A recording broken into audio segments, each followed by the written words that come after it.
YouTube, this is the Casual Film Critic, and sorry I'm in a different location of my house today. I'm just recording somewhere else because the other part is being used.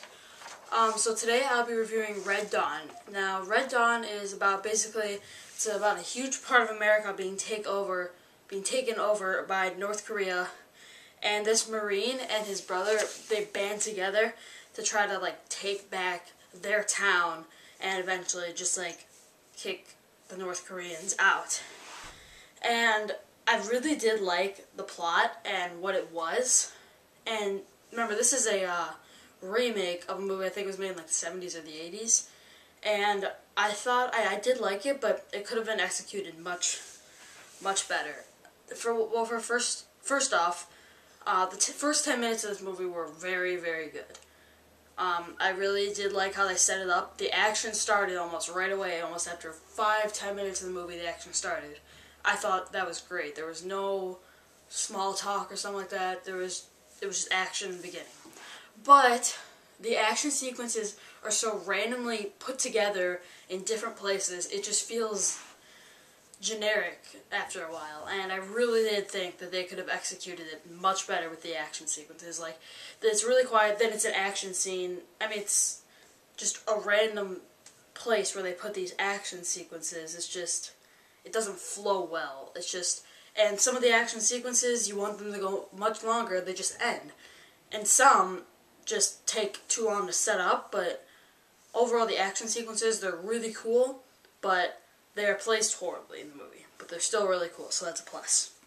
Now, the cast I thought was played pretty well, but it felt kind of odd.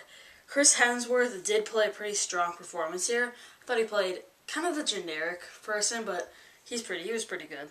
And along with Josh Peck, I kind of had trouble taking Josh Peck seriously after being in all his comedic roles in Drake and Josh, but I think that's over now.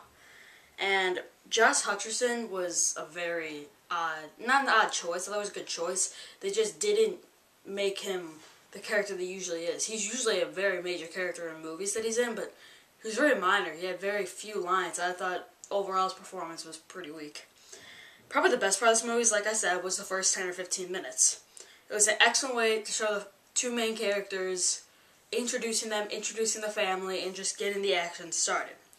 Now, let's just say the movie got worse as it went along, though, but it never got bad.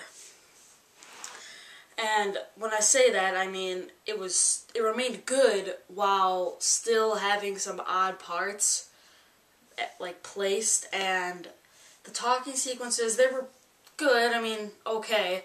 It just, a lot of parts of it felt really, cliche, there were a lot of cliche parts. I thought they could have done a lot more with these parts, and yeah, that's kind of it about the scenes. And overall, I would say that Red Dawn is a pretty entertaining action film with a few cons that don't hold it back too much. Some of them do, some of them don't.